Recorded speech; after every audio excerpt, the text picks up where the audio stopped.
Hey everyone. I wanted to hop on and just give a quick introduction and bit of context to today's episode. It's actually an episode that I recorded almost a year ago to the day. And this is an episode that actually I recorded before I even officially released the podcast. And it's an episode that delves into the NXIVM cult as portrayed on both the HBO docuseries The Vow and also the second docuseries which aired on Starz called Seduced. And that particular docuseries was told specifically through the point of view of India Oxenberg and her journey with NXIVM. I'm not really sure why I never ended up releasing this. I think it had to do with the fact that by the time I officially dropped my podcast, certainly The Vow had been off the air for a minute and people weren't really talking as much about NXIVM as much as they had been. Also, I started the podcast off with a bunch of episodes about the Housewives, and I think I just kind of hit the ground running with that. And on that note, this episode has really been nagging on my consciousness lately, I think because I think of everything that's going on the Real Housewives of Salt Lake City. And that one of the major storylines, of course, is about Mary and her church and whether it's a cult. So I think in a lot of ways, it felt like a really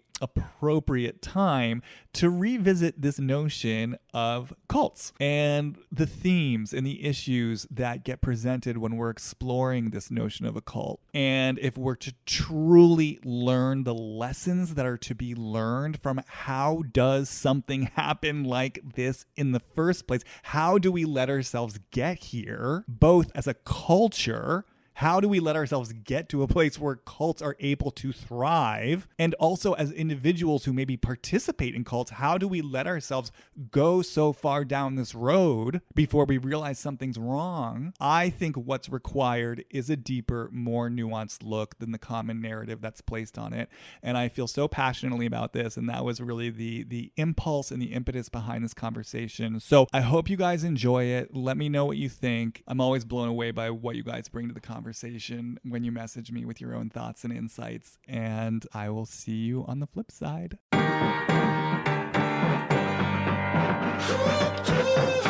Hi, and welcome to Deep Dive with Jamie Stein, where we take a deep dive look at all things reality TV, pop culture, and the world at large. I'm an intuitive and an empath, which means I pick up on the thoughts, feelings, and energy percolating in other people and the world around me. I believe there is meaning waiting to be found at every turn if you're willing to see it. So join me as we dismantle everything from trash TV to high spiritual concepts and learn more about ourselves, each other, and how we're all connected.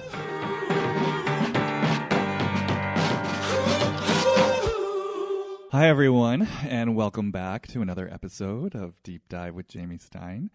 I am really excited for today's episode where we are going to deep dive the NXIVM cult. A lot of people have been watching HBO's The Vow, which details the rise and fall of Keith Raniere and his sex cult NXIVM. And then there's also been another docuseries on Starz called Seduced, charting the journey of NXIVM.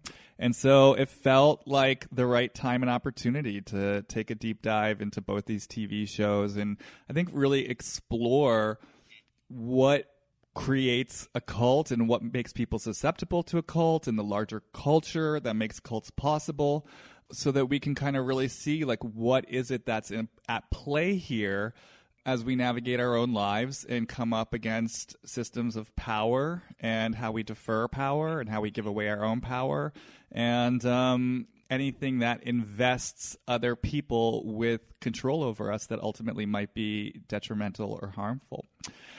So with that said, I've got two amazing guests here with me to take the plunge. If you are a follower of this podcast, you already know my first guest, my brilliant friend and colleague, Piper Sample.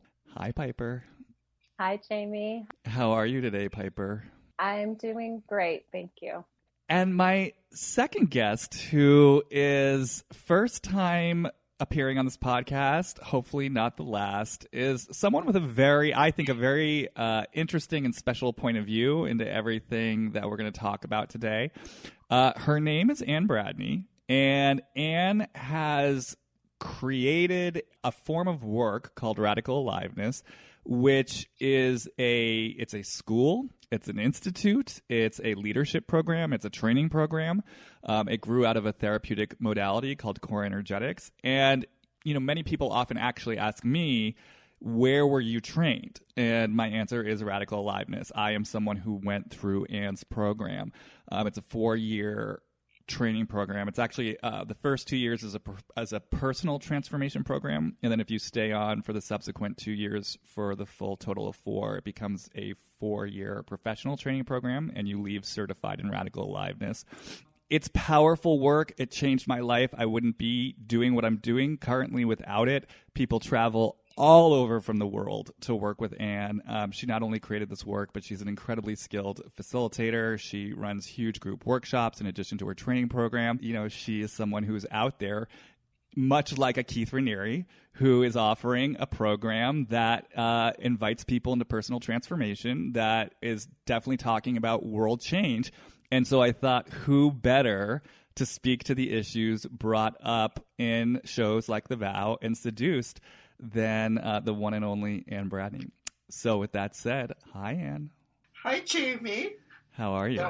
I'm good. I'm excited to be here. I feel like this is a really important conversation for the world right now. And it's so good to be with you and Piper, who I've worked with for so many years and who have been leaders of this work. So I'm excited. Whenever I think about the two shows, I think the chief question that I come back to and that I hear other people asking out there in the collective is basically, how does someone end up kind of falling prey to a cult like this? I think especially when you think about someone like, for example, Mark Vicente, who, he was a successful guy, when this came along. Like, this wasn't just some transient on the edge of society who, like, desperately needed to believe in something. I mean, he had a lot of success with his documentary, What the Bleep Do We Know?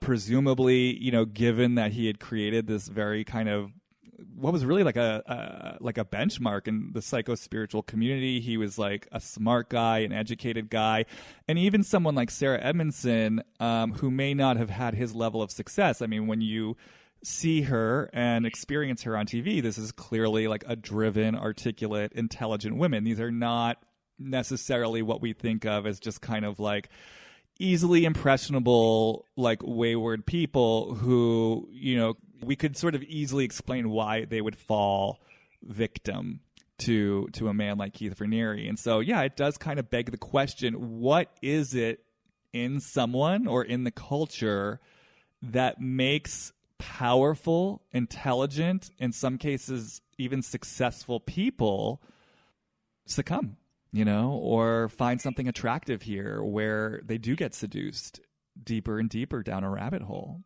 I was thinking about how we were talking about good, bad, right, wrong, and how easy it is to look at something like this organization that Keith had and just say it's all bad, when you see the final outcome. But it really looked like there was a lot that was being offered that was really interesting or that was helpful, or, people got drawn in and were receiving things that were helping them.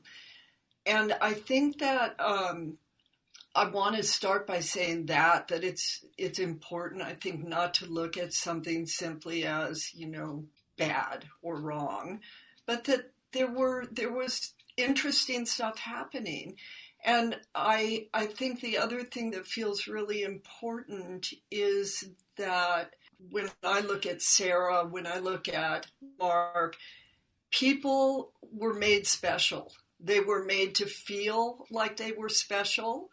And for me, there's something that happens when people haven't been in their own power, where being given power by a leader or being made special, being made to feel like you're special to that person is really seductive for people. And I would say too that maybe even before that happens, we're seekers. You know, and we're in a form where we're grappling with our limitations of being in a physical body and having like so much more all the time. And there's so many ways to explore that. And I think what was being offered was an opportunity to explore limitations, to really explore how we hold our limitations, how we maybe overcome our limitations. And there was something in this program or this offering that helped them with their own limitations. And then from that, I think they did actually feel maybe more of a flow, so to speak, in terms of what they could follow, what they could move out. But again, what Ann just said, I think that's something also that gets sort of crossed along the way, is at the same time that you're coming to maybe more a sense of empowerment, this idea that the person that is teaching you this empowerment, or the program or the thing that's offering you a way to look at it, is the thing as opposed to the empowerment in itself. So I think something gets missed there. Right. It's the thing as opposed to the vehicle for connecting to the thing that's inside you. Which is so interesting, right? Because there's so many things I'm already hearing, so I just kind of want to keep track of them in my head. But even as we're being empowered as human beings, there's still something in us that then continues to want to defer power to the thing or to the person outside of us. It's like, don't let me navigate this as, here's this program, NXIVM, that's connecting me to a sense of deeper power within myself that I then get to go and use and wield and feel for myself in the way that's right for me. Instead, this experience of power and bursting through limitations, I'm going to defer my power and disown my power by making it conditional on this program, which is so interesting, right? It's so interesting that there's this split. It's like, as I'm experiencing a deeper sense of power, I'm now going to disown my own power more deeply by making it conditional on Keith and NXIVM. And I guess my question is, what do you think that is? Like, what is that in us that splits away from our power, even as we're having a deeper experience of it? And I guess as I'm saying that, like, the question that comes to me is like, what is our fear as individuals and as a collective of taking responsibility for our own power? There was a very specific moment that I won't forget in this process, or this, documentary, where Mark was doing an EM or whatever those, I can't remember what they called the things that Keith would do with them, where he specifically says something related to this, where he is afraid to hurt others. He has a fear of hurting others. So there was something that happened in that moment that I went, okay, I related to that, like my deeper fear. If I feel my drive, my deepest fear is that I'm going to inadvertently hurt someone. I don't know if that's everyone, I don't think it is. I think different people hold it in different ways. That just happens to be my brand of fear. I feel like, first of all, from the perspective of the leader, how much people want to give me power. And how constantly people are handing it over. And I feel like there's something that happens when we are empowered, or when we stop looking for someone to be above us or to have the answers, that, I would just call becoming adult. And I think that there's an incredible loss there for people. I think it's easier and really seductive for people to keep believing that there is someone out there who has answers that they won't have to take another step. Mm-hmm. And I can remember for myself going through a process where I really had given my power away, and it was hurtful, harmful, all sorts of stuff happened for me. And in the work I did in reclaiming it, which, I think I could talk a lot about, but just the incredible grief I felt when I realized that there was no one that had the answers for me. And it was kind of a sense of loneliness or aloneness that I had to give something up, some illusion from a child place that said, everything will be okay because this person will tell me what to do. And then I think from that place, we're really in such a deep place of the unknown, not knowing, mm-hmm. having to take responsibility, having to navigate a really complex world, having to navigate hurting people, taking responsibility, having our blind spots be seen. I think there's a lot that we have to kind of face if we give up that simplistic understanding of ourselves and power and other people. Yeah, and then connected to that, what I hear two things. One, certainly there's just such a surrender in that place because you really are, in a way, giving up the notion of false idols and, a dogma or a person that's going to come in and sort of tell you this is how you do it and this is the right way and you're sort of good for doing it this way. So like you said, there's the willingness to be in the unknown, which, I'll take an additional step. For me, in my own perspective, as someone who feels a deep sense of spirituality, that feels like a spiritual process of like, okay, I'm walking with something that's sort of bigger and greater than me, and I just sort of have to trust that I'm taken care of here. And I think the second thing, which feels very connected to that too, is I also have to trust and know my own good intentions. Because like you're saying, Anne, it's like I might hurt people and my own blind spots might get exposed. Like this is a place where I'm not in control, in the unknown, none of us are in control. So if there's a place in me where I question my own good intentions, where I question my own goodness, where I hold my own humanity against myself, I can imagine I'm not going to want to claim the full ownership of my power and surrender to that unknown place, because there's some part of me that's kind of like hanging out in the shadows saying like, I don't want this scene, I don't want that scene. If people find out this about me, then I'm going to be exposed. And like I said, it just feels like in that place there is sort of just a lack of fundamental trust and like, I'm okay. Again, both from without in terms of my journey in the world and also from within. Like I trust myself here and I'm safe and good enough to be willing to claim my seat at the table and to walk into the unknown without like Keith Raniere's permission or mom's permission or dad's permission or, whomever. And that, yeah, I can hurt people. I can make mistakes and I can sit here and say, yes, I did that and I'm sorry. And now what? And I was thinking there's one more thing that I just want to throw in here because I think it's a really important piece, is that at least in this culture, in the West, it's such an individualistic culture and we're really taught that everything is about us or we have all this power to create the world. There's so little community, I think, and so much loneliness and aloneness, and people want to belong.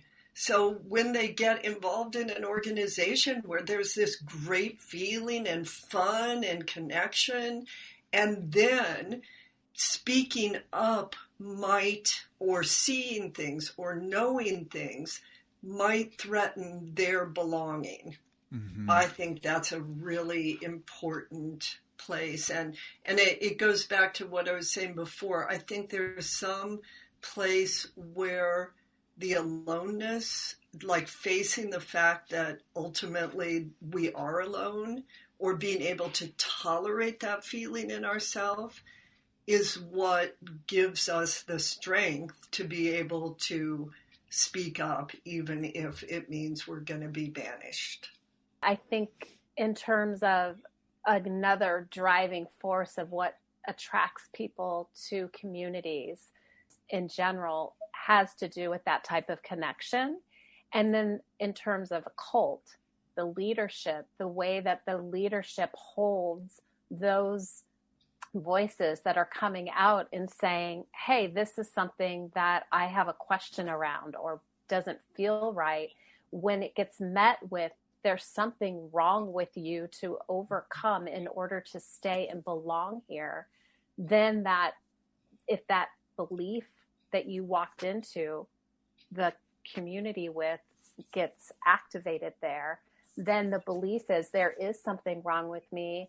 I'm going to take in what this person knows that I don't know and keep working to be better, to not be wrong in order to stay. And there's that constant, again, drive to meet this limitation when maybe what you're saying is actually important. You know, like one of my favorite characters in this whole sort of NXIVM thing was Bonnie.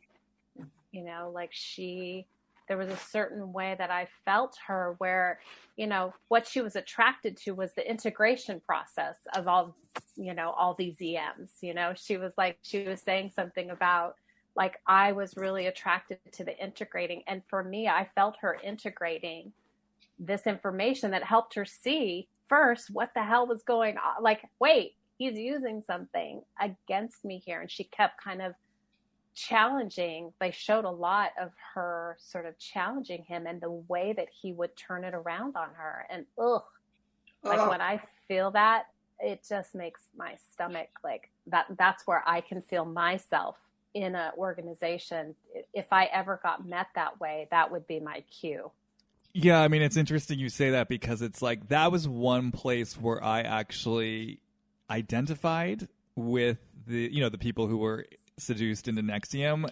Not now, but there's definitely a time in my life where I was definitely conditioned to just always assume that I was doing the wrong thing and I was in my own way and just constantly feeling like I was my own worst enemy. And there were just so many fundamental things I had to change about myself. And so I could really see being in an organization where if I were speaking up and saying, hey, like, this is my fear, this is my concern, and then there was a voice saying, actually, like, this fear and this concern is a symptom of the thing that's holding you back, and this is your opportunity to challenge yourself. I could really see myself at a certain point in my life, like, taking that in and thinking, oh, they're right. I don't know. I guess I'm just saying that because it's also just such an interesting line for me, because obviously in the case of NXIVM, I think that's a line that was obviously being abused. And I also could sort of imagine, I mean, this exists out there, like, sort of programs that seek to challenge you, like, get out of your comfort zone for this, going on a vision quest, for the sake of healthy challenge. And it's like, how does one even navigate that line of healthy challenge, busting out of my comfort zone, finding my own blind spots versus, no, wait, there's like a voice of wisdom and intuition inside me right now that's saying, no, like, this isn't right for me. I think, when you were asking what's the sign of a cult, for me, there's something about the leader not being able to be challenged. Like, if you can't challenge the leader, if the leader is being held as someone with superhuman wisdom that puts the leader above everyone else, and that the leader himself or herself says that's true, I happen to be a genius and I have all the answers, leave, turn around and run the other direction as fast as you can. And so for me, there's something about, again, that place where I just want to say to anybody who's listening, somebody might have more experience than you. They might be older than you. They might have done a lot of work. They might have a lot of skills. But if you're not willing to understand that we're all human beings, and that leaders are fallible, have blind spots, make mistakes, cannot have all the answers. If you're not willing to see that, you're going to end up in trouble. And if you're with a leader who's saying that that's who they are, that they're not capable of making mistakes, or the way they frame making mistakes isn't really about owning them or being willing to hear feedback and grow, I think that's a sign of a cult, that the leader cannot be challenged or questioned. And I think also, just to kind of in some ways answer my own question, it's also the assumption, like if I'm someone who, is navigating this question of like, well, am I just in my resistance or am I in my fear? And what is this? It's also holding the possibility that, let's just say for a moment, I am in a blind spot. Maybe my fear and resistance is overtaking me, and maybe the best thing for my process right now is for me to follow that impulse and to say no, and then to see what happens, and then to learn a lesson. And then I get information for myself about, so this is sort of what it feels and looks like when I'm in my resistance versus my wisdom. And it's the idea that my no can still, even if it is a blind spot, it can still take me somewhere, and it can still take me to a place of deeper learning. And so it's like, if I trust that there is no wrong answer, and then I think, to kind of speak to what you're saying, and so if I'm coming up against a voice of authority that is putting pressure on me to do it a certain way, and isn't really giving me space or freedom to explore what it is I need to explore, and to follow my different impulses, and to try on, different forms of output of energy, I think that's a pretty strong sign that something's off too. Like, I should feel like there's agency here for me to make a choice and to see where it goes, and that I am absolutely allowed to make mistakes because I can learn from those mistakes. And then, like I said, just even as an individual who's navigating my own spiritual process, I just feel like that feels like an important principle, for anyone listening, just this notion of like, in the place where we're living these lives and we're trying things on, and we're constantly in the wild of our lives and learning lessons, as banal as it might sound, there truly is no mistake. There's simply choice, and you're always going to learn from whatever the choice is. So I guess I'm saying this because I have to imagine for a lot of people that pressure they might feel from a Keith Raniere or from like a yoga guru or whomever, I have to imagine it lands because it's an externalization of the pressure they're already placing on themselves. And so it's like, if we can even relieve some of the pressure inside of ourselves by giving ourselves freedom of choice and freedom to make mistakes and freedom to learn in many different ways, I have to imagine it's going to make us less susceptible to betraying ourselves in a way that doesn't feel good when we're faced with that kind of thing. Yeah, and to be supported in that process might look a lot different if your support is able to sit with you in the discomfort of resistance, or really be with you in that process that allows you the discovery that you are there to have in a supported way, not in a way where you're counting on the other to change you, but to be reflecting back, whatever it is they're in contact with related to your experience, but validating your experience first. Because this has been my experience anyway. There's lots of paths of, I guess, challenging our own limitations. We can do it on our own, and we can do it with others.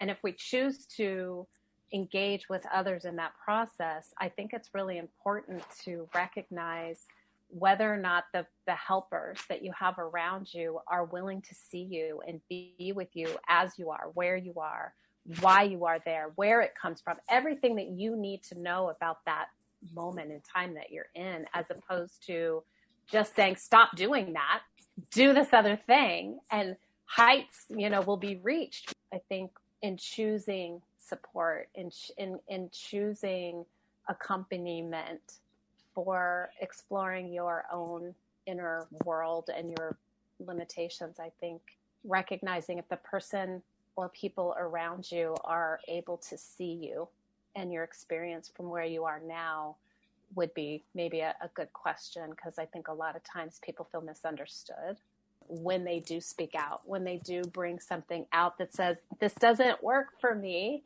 And then all this information comes back, well, it's not working because you're doing this, or, you know, like they're not like, okay, it's not working. What's that like when it's not working? What, you know, there's something about maybe more of a cultish or and I don't even think this is just related to cults. I think I see it related to promises. If you do step 1, 2, and 3, your experience will be success. There's a formula. There's so much more complexity around the process that doesn't take into account the individual and how they see the world. There's something about that feels limiting in itself. Yeah, I mean, as you speak, what I become aware of, it's just that forceful push of like a linear path. You know, it's like, if you do this, then this, or these are the heights that are promised. And that was one of the things that did really jump out to me watching The Vow as what I would call a huge red flag of Keith Raniere promising like a life of constant joy. And it just, I mean, yeah, it is laughable. I mean, it to me, it's so like, for this man to be this kind of like evil mastermind genius, and literally he's promising something as just sort of banal and sort of unrealistic as like, oh, you're going to be in constant joy. You know, it has that same flavor of a push. It's like, you know, it's this linear push towards this like lofty goal. I'm going to be in joy. I'm going to be in joy. I'm reaching for something. I'm gripping something. I'm always going to be in joy. And to me, there is kind of such a forceful quality to that, rather than like what you're saying, Piper, the energy of surrender, the energy of being willing to sit with what is, even if it is my resistance, even if it is feeling like, in this instance, like a square peg in a round hole. And then, yeah, like, am I willing to drop the need or demand to be somewhere or anywhere else and kind of hang out here, you know, hopefully with support, and get information from this place about, yeah, what is there to learn about myself? What is there to learn about the world here? Rather than kind of striving for some sort of lofty, I mean, it's literally like, you know, like Dorothy trying to find her way home. Like, there's this one goal, and we're just walking the yellow brick road to it. I mean, and then it's like, what happens then when you get it? You know, it's like all these people just sitting around in joy for the rest of their lives. I think that's the place about certainty, right? I mean, that we keep talking about, like, people who are holding a process as having a certain outcome or certain answers, and people wanting certainty, wanting to know that they're going to do something and get somewhere. Feels to me that thing you were talking about, Jamie, about having everything turned back on you. So if you bring a criticism, it comes back to, you know, what aren't you seeing in yourself, which is such a mind fuck. And for me, it's like, in that setup, there's an invisible power structure. When everything is held in psychological terms without knowing that there is also a systemic reality. There's a program, there are human beings running the program, there are agreements, there's a reality besides what's going on psychologically.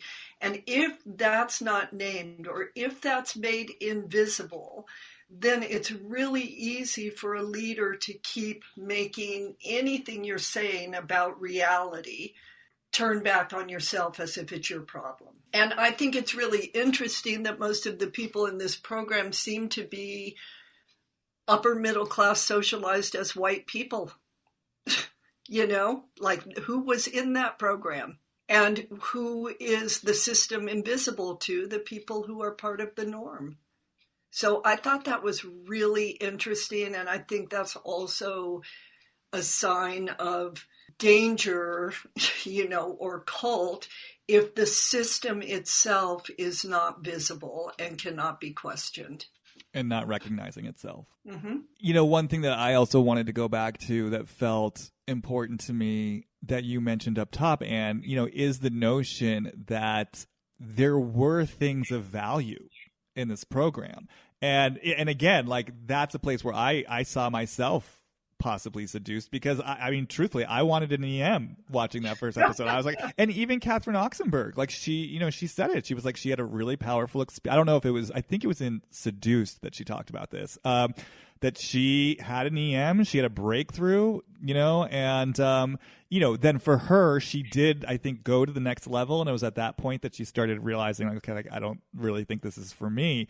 But even for someone like her who had a skeptical point of view and had the willingness to say no to NXIVM, there was stuff that she got from this originally. And I just bring that up because I do notice in the reaction to the cult, there tends to be this desire, this tendency to really throw the baby out with the bathwater. And I really felt like I saw this amongst the deprogramming cult experts they brought in on the show, where they specifically targeted like this notion that, we create our own realities and that everything happens for a reason. And they were sort of talking about, they sort of framed it as like, that's spiritual mumbo jumbo that's sort of used to control and to abuse and to sort of make people feel like, they're to blame for everything, and that's where you can manipulate them. Which, I want to be clear, it does feel like that's what was happening within the world of NXIVM. Obviously, for me, I don't believe that about those principles in general, but I'm speaking now to, it just seems like there's this sort of backlash trend that's like, all of this is garbage, it's all a tool of manipulation. Which I then think also creates a secondary unspoken narrative of kind of like, these people are fools for falling for this in the first place. And to me, it's kind of like a real reductionist narrative that I think in some ways helps create the culture that makes people susceptible to cults, because it's like Piper said, these are seekers. They're looking for something. And I think it is important to name and acknowledge and to say, and there was something here. Like, Keith Raniere did create at least some things that felt like they had actual constructive power. And Keith and Nancy. And Nancy, yes. And there's the unspoken architect of the entire program. Let's not forget Nancy. And we can get into Nancy, but the last thing I was just going to say, though, was like, I don't know, there's just something about naming that. And I think there's something that I feel about like people's in the collective's fear to acknowledge there may have been some good stuff here.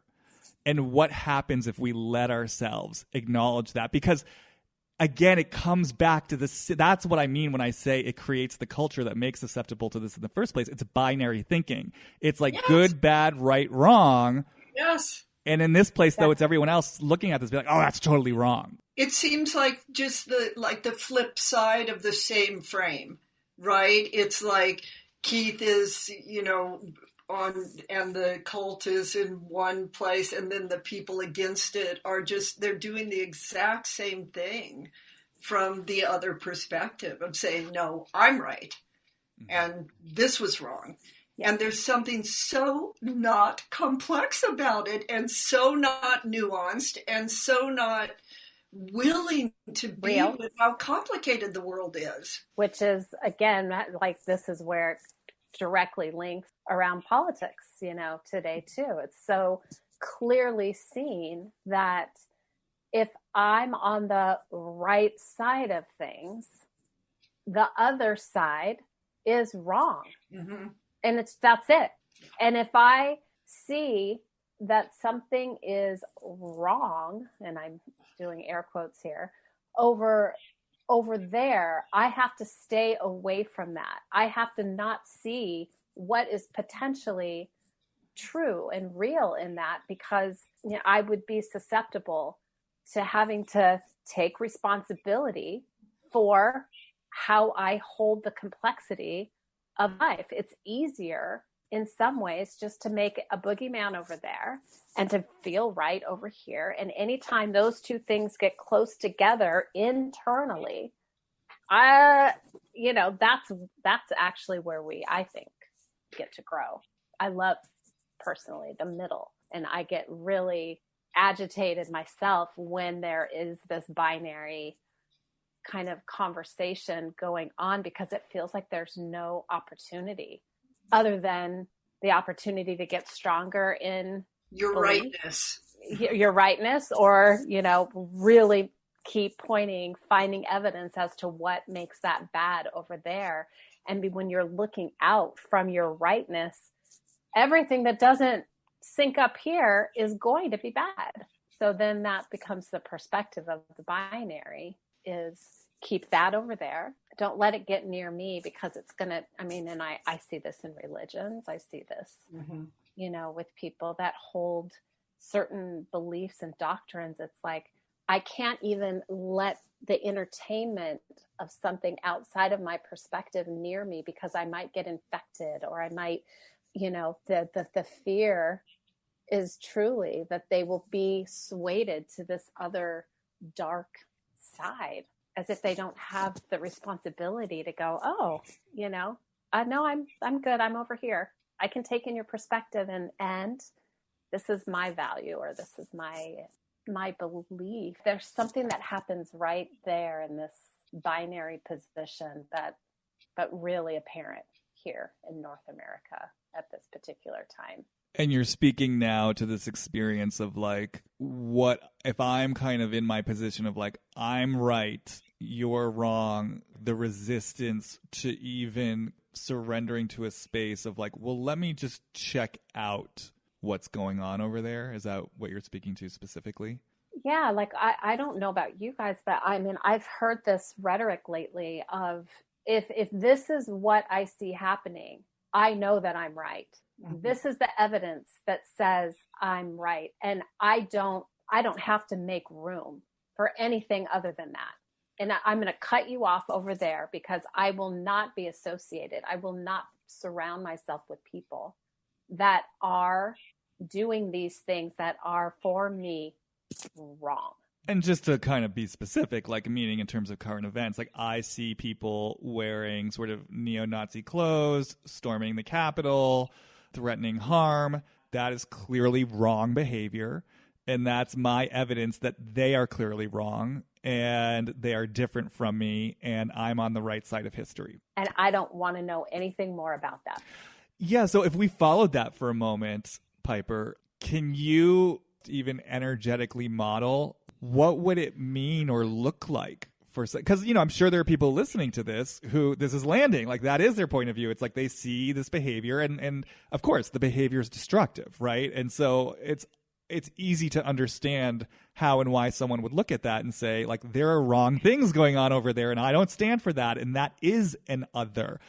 I'm just curious of sort of what would you say to that person about like the spirit of the willingness to not other them, like still obviously being in awareness and ownership that there are destructive actions being taken, right? They are wearing this Nazi like regalia, and yet still not shutting them out completely and seeing what might be over there for me.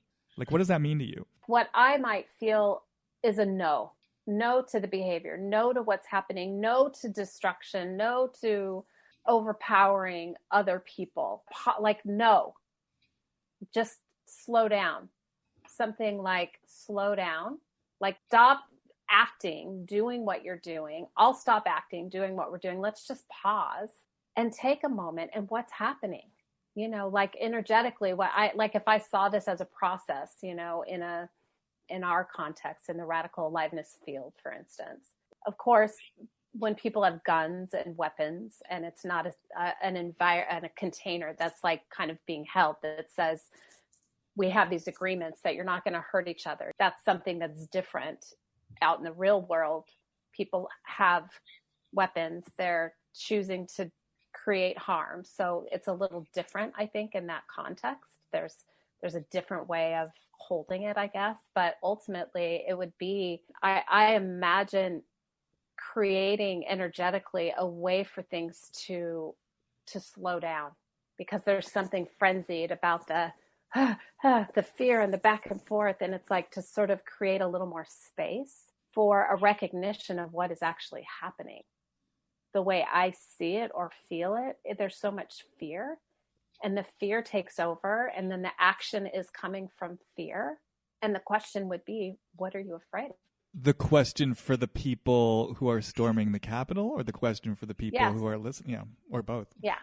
I mean, if I'm on the side where I'm saying I need to open up to something, not to create this binary narrative, I would need to know something more about the other, but also hold on to this no that's in myself. Like this is mine.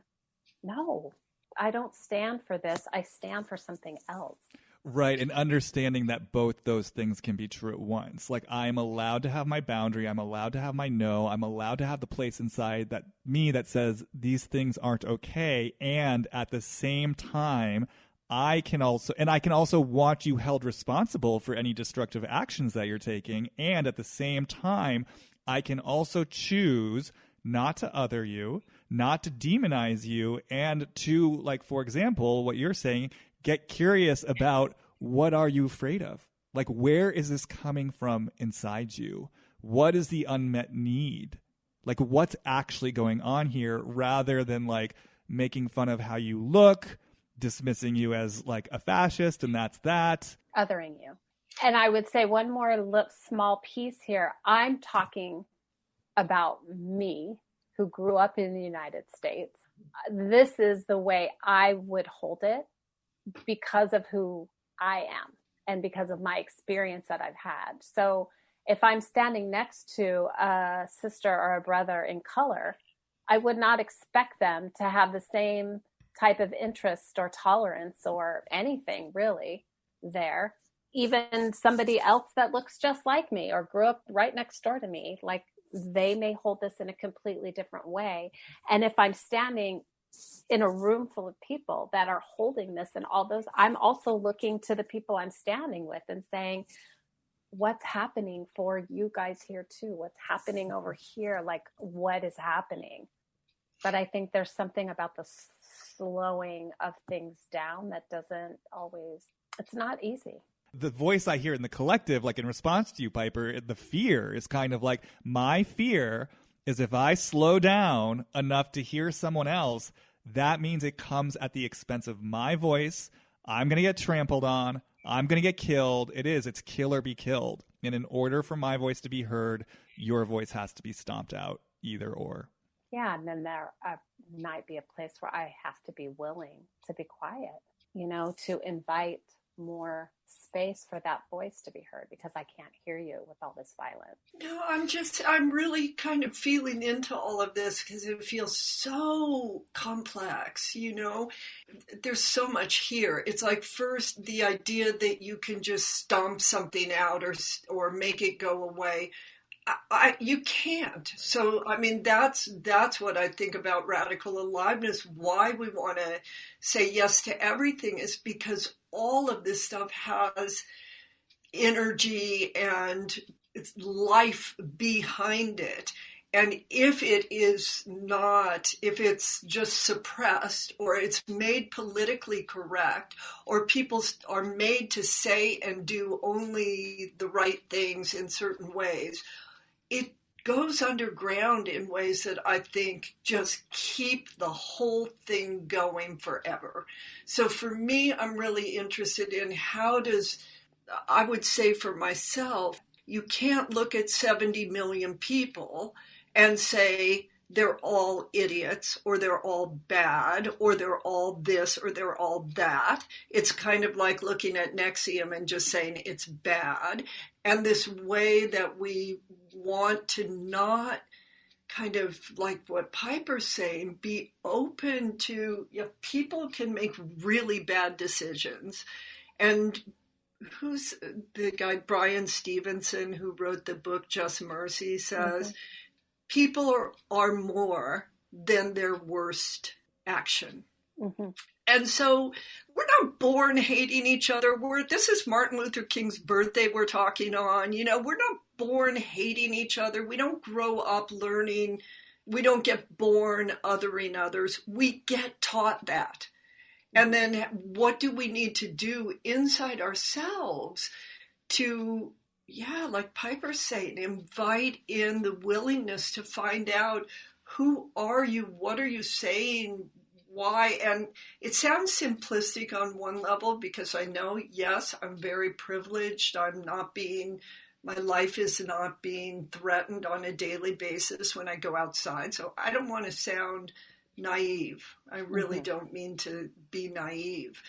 But I think, how do I, for instance, me, Ann Bradney, I've reached out to people who hold very different perspectives from mine and said, I want to know more. Tell me what you're thinking. Tell me why you believe this. Tell me, like, I'm having ongoing conversations because I feel like in my position, that's something I can do.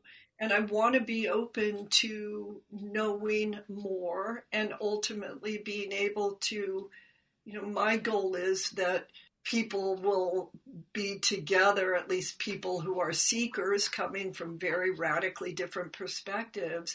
And that if we can hold people in a certain way without shaming them or making them wrong or bad, that there's an opportunity for us to have a profound influence on each other by being willing to hear each other's stories, by being willing to know more about why we believe or feel the things we do.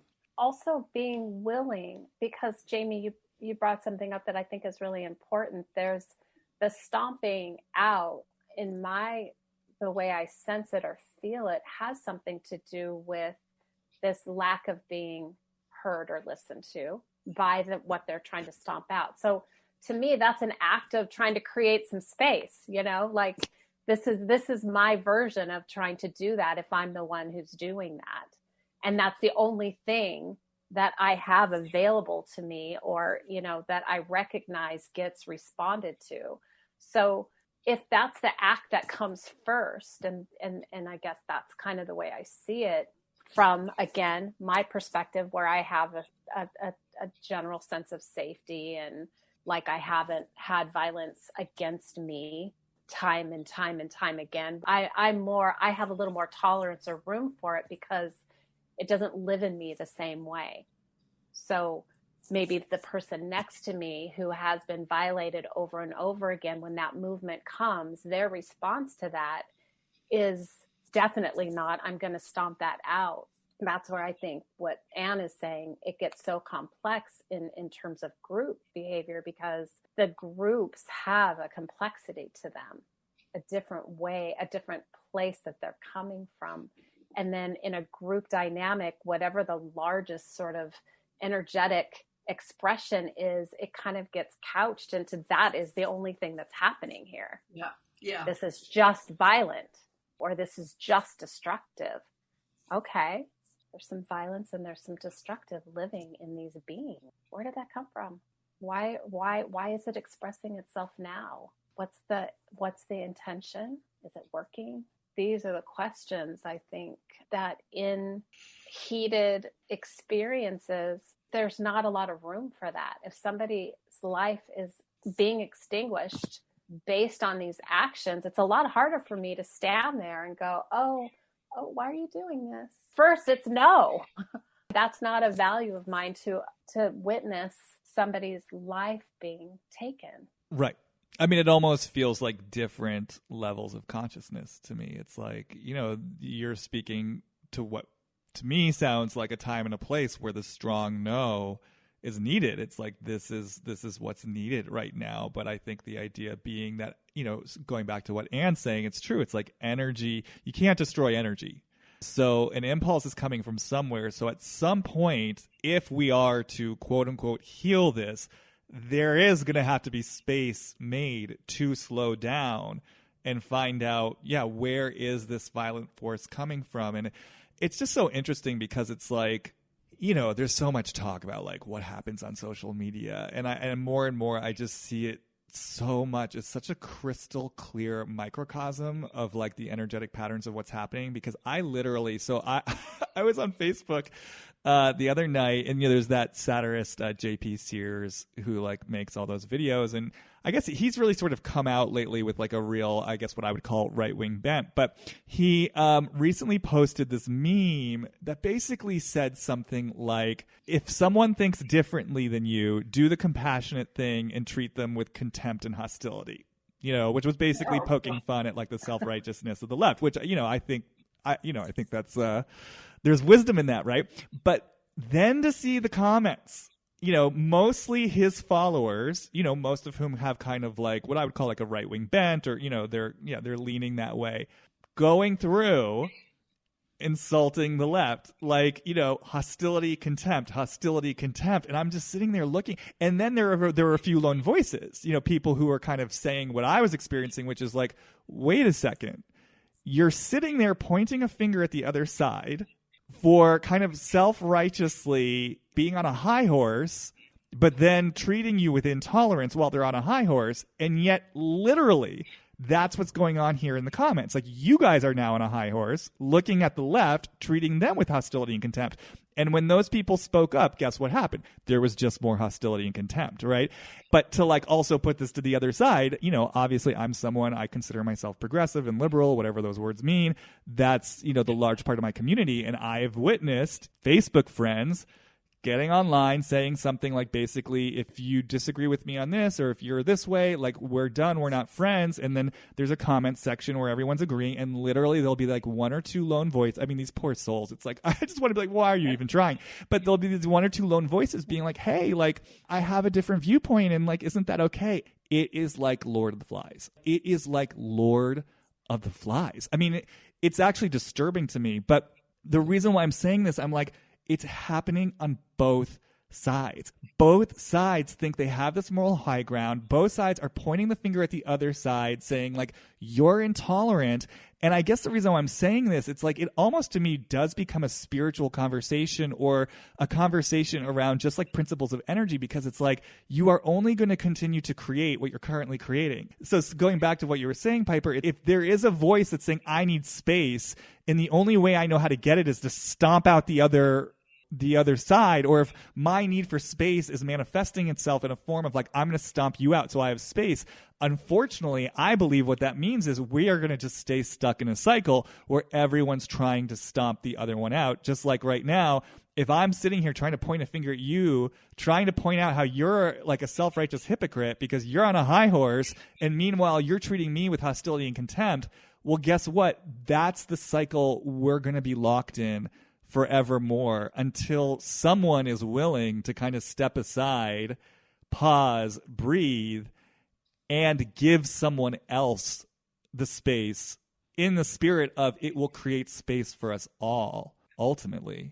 I think there's something, I feel like we have this theme going from beginning, like there's something here that feels like such a theme that starts out with the vow and starts out with Keith Raniere and then goes out to the world. But for me, it goes back to that place of the people wanting to believe like that the world is more simple than it is, that there are answers, simple answers. This is right, this is wrong, this is right, this is wrong, and we can live that way. And then I never have to look at my own participation. I never have to grow up. I never have to be responsible for the places in me that might be harming other people. Yes, I find social media really takes advantage of that place in human beings and is amplifying it. Like, is amplifying the simplistic way of thinking. And for me, it just seems so toxic and so dangerous in all directions, because I rarely see something complex going on social media. I go on and I think, why are people even doing this? It just feels like a screaming match. And I don't think it's a place where things are getting resolved or solved. I feel like it's a place where something that needs to shift is not even getting a chance to be felt. It's just getting reinforced and reinforced and reinforced, like the binary thinking. It just keeps everybody in this level of the triggering and the fear, the defense, where it's just like ongoing, staying there, reinforcing it. Nobody ever has to drop or feel anything other than rage and outrage. By its very design, it's all about quick hits. You go on, you scroll, you get the quick hit. Okay, I'm going to offer my quick hit. So energetically, it is antithetical to the very idea of like slowing down, dropping in, like feeling the subtlety, feeling the complexity. It's literally designed to be sort of a fast dopamine hit, which, yeah, totally like plays into the culture and energy of fear. Well, it reflects our culture. I mean, True. That's what I've seen. It's like we're a disconnected culture that acts in sound bites, that doesn't drop in and feel our complexity, our vulnerability, our deep fears, our deepest sense of purpose and meaning in relationship to the people that surround us. Although I think we're at a tipping point. And the irony here, or maybe the non-binary richness, is I think social media, the internet, and the availability of information is a vehicle for part of what is facilitating the tipping point, because there is communication happening and ideas being exchanged that weren't so easily exchanged previously. You know, I was thinking, Jamie, I remember that you said you wanted people to walk away with some tools or some information. And I was thinking about the three of us having a conversation about what it's like to receive criticism, feedback, challenge, to be challenged in our blind spots.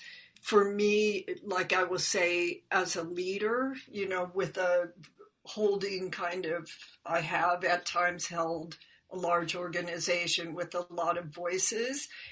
And, you know, I'm human. I do my best. I'm sure there are places that I've, you know, not done well with it.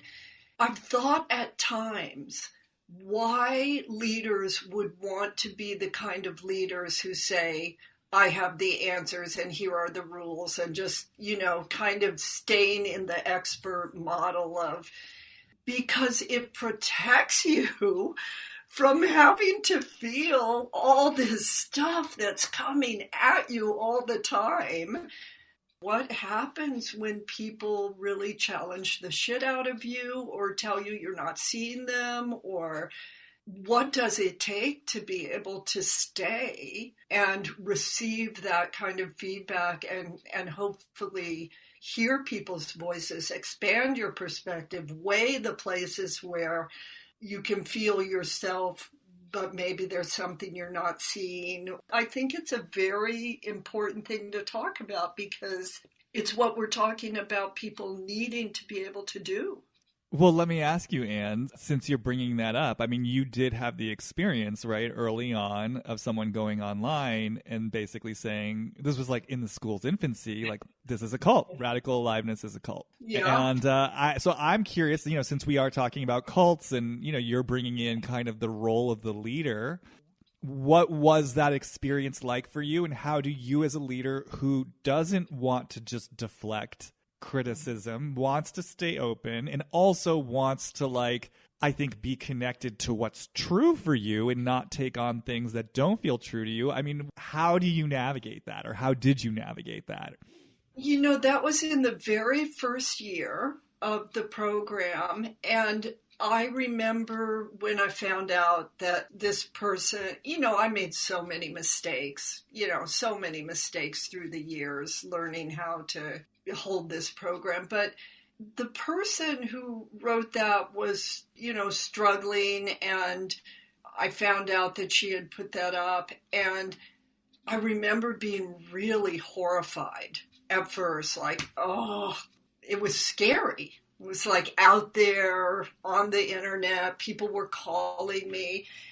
And it was hard. It was hard, but it was really like I really tried to look at what created the conditions that made her feel that way rather than, oh, she's wrong and bad. It was like, this is a message from the world to me about something that's going on here that I have to pay attention to.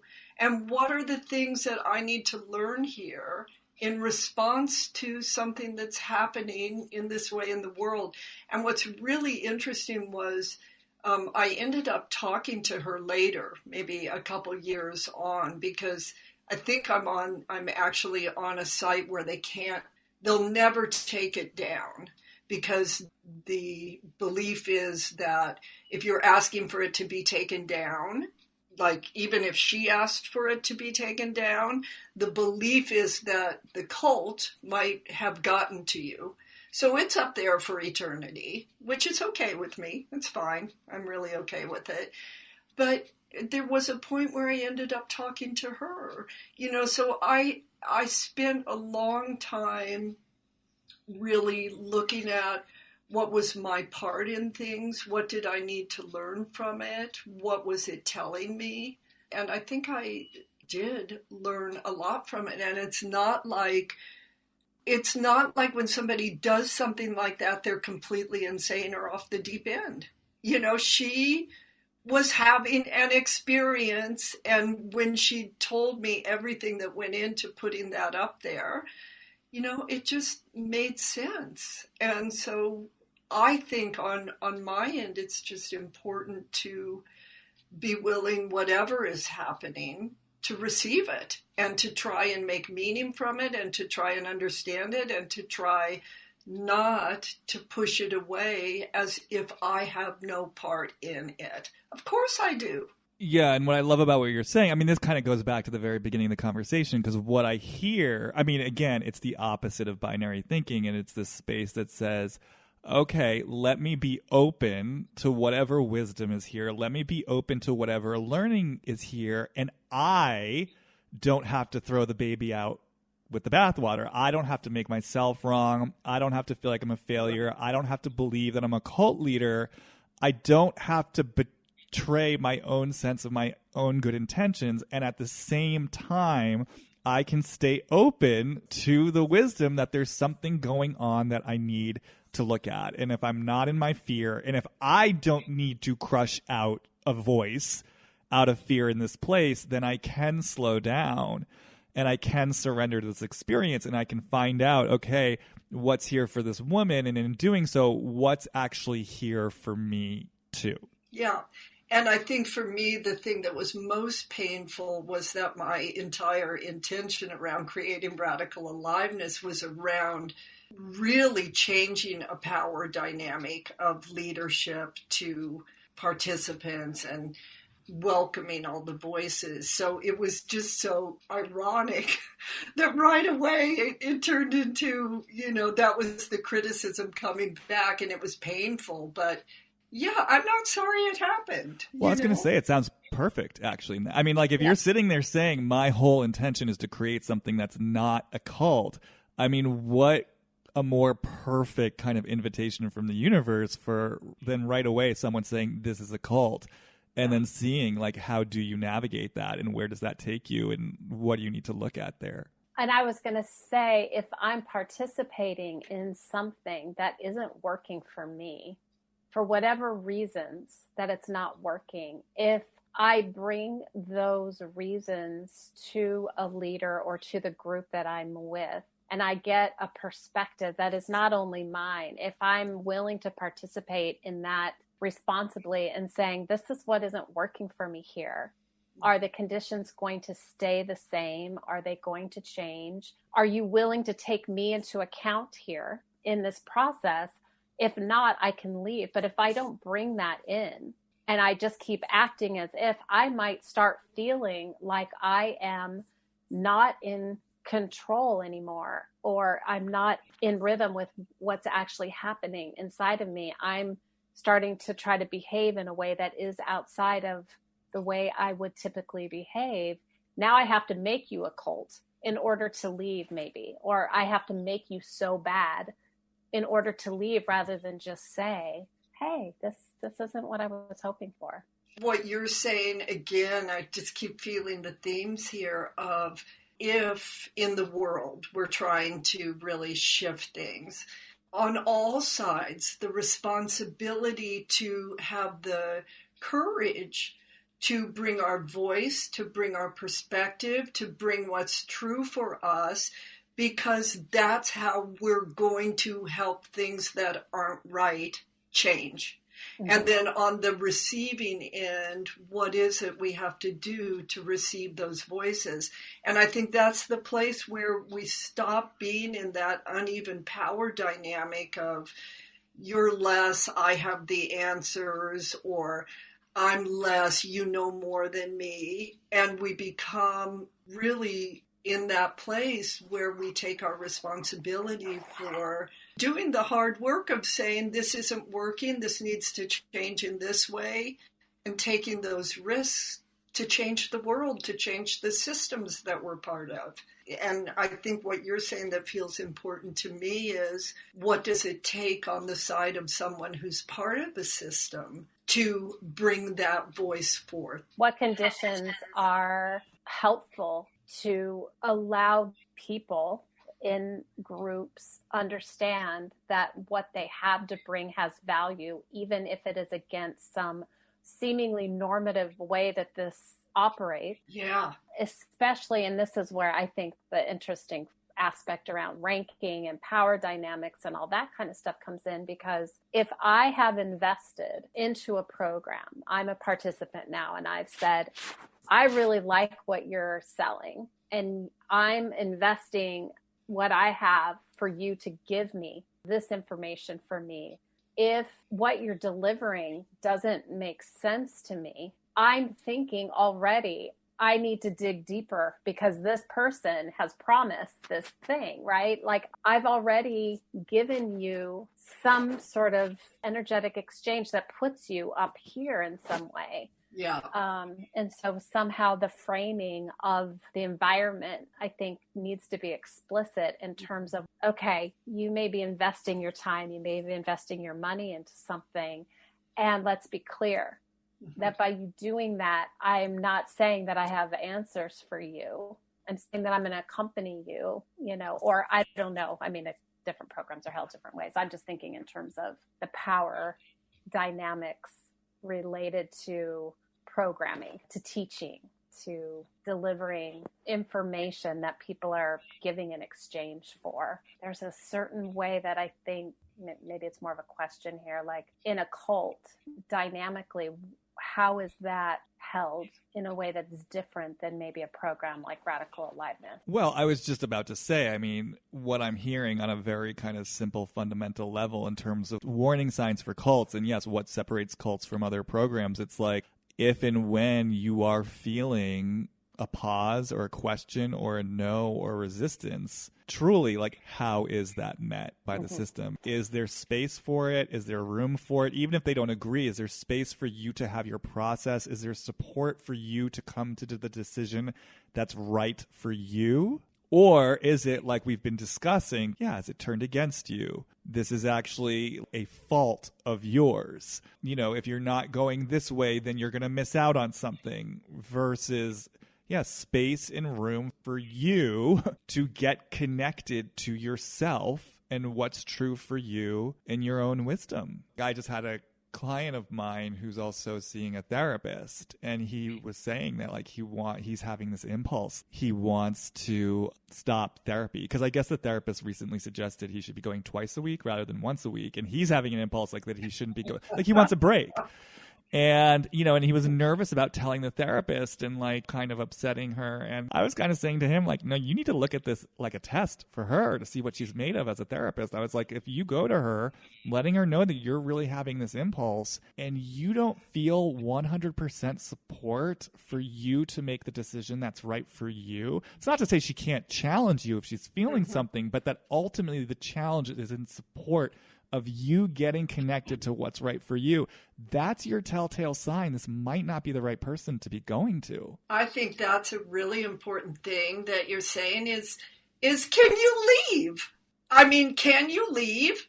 And can you leave without being made wrong or bad?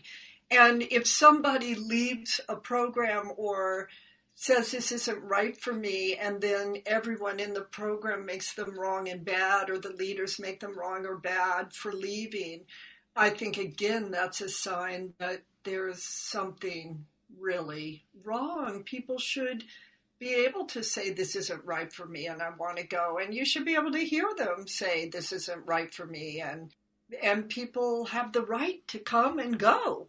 They don't have to stay forever. And then it's just so funny, too, because it does go both ways. For example, you mentioned that site, right, where it's like nothing can be taken down. And if people want you to take it down, it's because those are the hooks of the cult. And like the cult leaders not the cult leaders, the anti-cult deprogrammers on Seduced who kind of like want to assign it all as wrong. It is another version of what we're talking about, because I've been to some of those sites, and when some people sometimes do speak up and say, hey, actually, you know what, this is kind of another way of seeing it, or I had a different experience with this particular thing, those people come in immediate. Again, it's like Lord of the Flies. It's like pointing a finger at the person. Oh, you're brainwashed. This is a vehicle of the cults. The cults are all bad. This is the way it is. And again, the deep irony here is like you guys have your own dogma and your own script that you're rigidly sticking to. And if someone comes in with a different viewpoint, you're not willing to tolerate it. Yeah, I was going to say this. It brings me back to Mark. Mark was somebody I was really thinking about, because if you've been involved in something where you've crossed your own boundaries, where you haven't seen things, where you have participated in harm, what is the process that takes you all the way through to healing on the other side? And for me, that involves a willingness to look at your own collusion all the way. What was it you didn't want to see? What was it you didn't want to feel? What do you have to take responsibility for?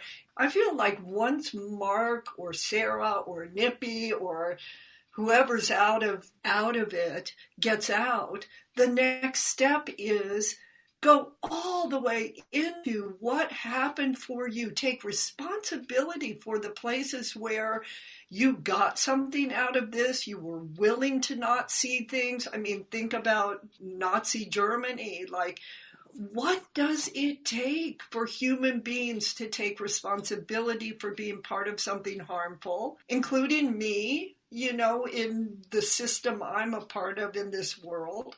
What does it take for me to have the strength internally to open my eyes and to see things so that I can actually help this world and myself and systems that are harmful change? I would say watching the arc of this documentary series, and even in the Seduced was a little more, for me, it went into a little more about like a participant's viewpoint, which was, I think, a little more interesting. But the tone of this did leave me hoping that there will be another dive into those people that supported this, because that was kind of what I kept feeling as a person that has supported systems and is becoming more aware of the way I participate and being special in a system or benefiting from certain parts of belonging in the way that I do, and what that didn't allow me to really hold responsibility for in myself and choices that I made. I saw a few of the methods or whatever that they use, that there was certain ways that they were opening up the body to different things. And I was like, yeah, I remember specifically participating as a leader in a way that I didn't want to. Yeah. That didn't feel good to me. I'd been through it as a participant before, so I know what it offered me and gave me. But I had always questioned, did I need to go through that to get here? And then being on the other side of it, where I was participating in a way that was maybe challenging someone in a way that isn't comfortable for me personally as a human being to challenge another. And I did it anyway. Mm-hmm. And what was it that allowed me to bypass? Like, I would complain about it. I would go, I don't like this, and somehow I didn't just do it without saying anything. I know that I definitely said what was hard for me about it. But again, I thought something was wrong with me, that I was missing something, that I was still learning as a part of the system in this new position I was in. And I didn't like it. It didn't sit well with me. And so as I watch Mark and Nippy and Sarah, really their first, I think, action was around stopping this. Again, this is like, no, this is, I'm awake. This can't happen anymore. This has to stop. So the energy was followed there. And now I'm like, where are you guys? I'm so interested to know, like, what's your process right now? How are you healing from participating in something like this? That's why I'm a little bit concerned for them with the success of this show. Kind of like what you're saying, Piper. It felt to me like Seduced was really from the point of view of like, yeah, a participant and India's journey through that. Whereas The Vow, it's definitely told through their point of view, where I feel like they're framed. I mean, I wouldn't say they're totally painting themselves as heroes. Like, I feel like there's obviously remorse, there's regret. We see them start to process their participation in this, but I'm also aware there's a way in which they've perhaps very smartly and savvily turned it into a vehicle also for their own success with HBO, and now sort of being like the righteous crusaders against the evil Keith. And just speaking to what you were saying, Anne, my own sort of intuitive sense of someone like Mark watching it was like, you don't really want to look at the part of you that fully went along with this. It just felt to me with Mark like it's easier for you to just see Keith as the bad guy, to see him as the harbinger of evil, than it is to really know fully what part of you got hooked into being made special. I mean, it also reminds me of that moment. I think this was in The Vow, where Catherine Oxenberg was sort of laughing about that moment where I guess something about Bonnie being in the dog bed and she had been sleeping there as penance. And, Mark got really triggered by that. And he sort of turned it into like, I'm taking a stand for Bonnie's trauma and how serious this is. And the way that landed with me was just, you don't want to look at the part of you that took pleasure in her penance, that took pleasure in that power dynamic.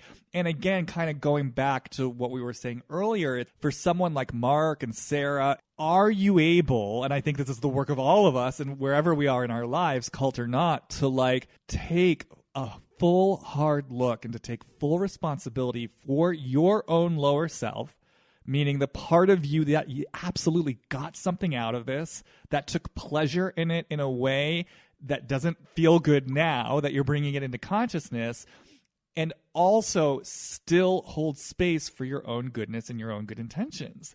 Because it just feels to me like that's where the true healing will happen. And, I think for someone like Mark, I just get this sort of inner conflict around like, if I let myself fully know how easily I was seduced into this and where this took me, that again, it means I'm bad.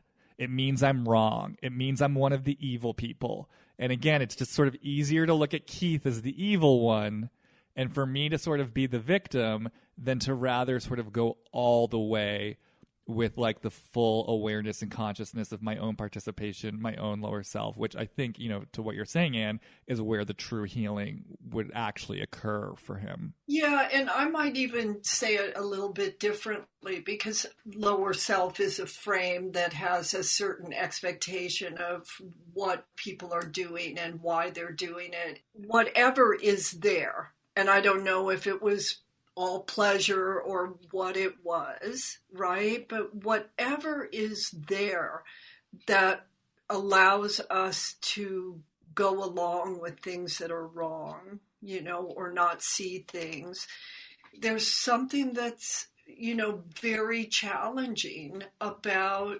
opening our eyes to ways that we have.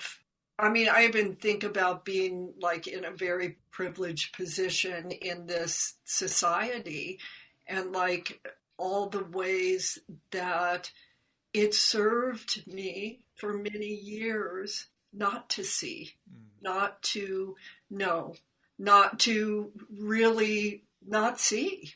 And I think there's something about when we start to see the ways we participated and really go into the nitty-gritty of what did I get out of that and why did I do it. And it's, I think, a challenge to hold ourselves. And for me, this is the whole point of what we're talking about. We're human beings. All human beings do this. It's not like we're special, this is just part of the human condition. And how do we grow up here?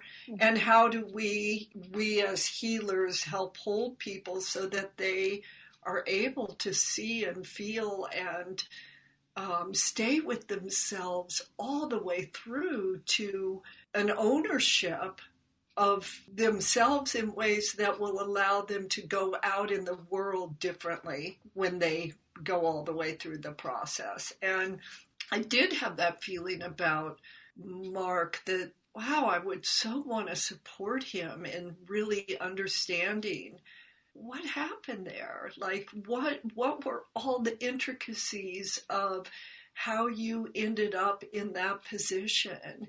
And what will you have to see and feel about yourself, your past, your family of origin, your, human foibles? What will you have to see and feel to really come all the way through this in a way that will truly make your ability to change this kind of system in the world really powerful? Because what you've done is great, but like you can go so much further if you feel all this stuff inside yourself. Your voice, your authority, your ability to speak to the whole thing will be just much more powerful and complex. You know what I thought was interesting, at least part of what I saw had something to do in both Sarah and Mark's sort of awakening. It took the people that they trusted and cared about to be able to help them see something outside of the dynamic that they were in with Keith, because people had been leaving before Bonnie. They were part of making the people that were leaving bad and against something that was good. And then when Bonnie woke up and the conversations that were taped between he and her, where she was sort of saying, I have to do this, I'm awake. I can't unsee what I've seen. I just, this is it. And he was still like, yeah. And he's my friend and I'm getting something from this. And, there was some way that he was in conflict, I think, with what you're saying, Anne. Like, I think he was kind of aware that he was in a position where his whole life, and Sarah also, they had a center. Their whole livelihood was tied up in this as well. This wasn't a spiritual movement. This wasn't something, it was like totally embedded in their whole lifestyle, their whole way of being. And they were being confronted by a person that they loved and cared about that was saying there is something intrinsically dangerous and wrong about what you are participating in. And it was almost like I could feel the desire to separate there, to separate from her experience and his experience. Okay, well, yeah, you were having this experience over here and it's separate than mine, even though I'm participating in the experience that you're having. There was something about listening to that sort of reckoning, the thing that you start to wake up to and the things that we cling to that would maybe help us to stay separate from our participation. And I was thinking what you're saying, Piper. I think a person like Bonnie, first of all, that I don't think people understand what power their voice has, even if you don't recognize it. Like, even if it takes a while, Bonnie opened a doorway in that system. Just by doing what she did, she opened a doorway. And like, once a doorway gets opened, more can go through. Like, just takes one person to have the courage. And, or that woman, I can't remember the woman who did it first. But I think what's interesting about what you're saying is that Bonnie and Catherine Oxenberg stayed connected to the people inside. They didn't like cut them off. They stayed loving. They stayed connected. And there's something about that staying connected and still standing in your truth that I think really allowed something different to happen than if Bonnie had just said, "You're insane and I'm divorcing you," or "You fuck you." She didn't. She stayed very connected to herself and to them. And I think that's a really powerful thing that she did, which allowed, you know, slowly over time for them to start opening their eyes. And I think in that, I would name that as such a self-responsible thing to do. And part of what I think is something that she maybe already had somehow, or, you know, like she came into this in some way, like the things that she was attracted to, the things that she followed always sort of rang true to her, like at least the way they depicted. That's what I saw anyway with the footage that was offered. It was like something in her allowed her to say, "Yep, this is what I did." And I took that information and I actually really took it all the way through in a way that allowed me to see something. Like, and this is where I think not throwing the baby out with the bathwater, right? Like, there's something really good here about what they were offering. Like, she actually was doing work that helped her look at, okay, if this is true, I can also challenge this leader. Yeah. I can say, look what you're, you know, look at what's happening here. And then to keep getting met with the same thing, that something was wrong with her, it was like, no. I've integrated this material inside me enough to know that what you're saying doesn't fit for me. Yeah. And you are now limiting me. And that's separating the material from the leader. Exactly. And I think that's also really important, that the work that people are doing hopefully empowers them. Exactly what you're saying. I mean, that happened for me in the work I did. The work got separated from the leader. And the work in and of itself gave me the strength to be able to say, this isn't good, I'm leaving, you know. And create something that allows yourself to be challenged in that, you know. That's why I've stayed all along, is because what I have brought to you has been received and things have changed. And not just what I've brought, but I've seen the things that have come into this system get heard and then responded to.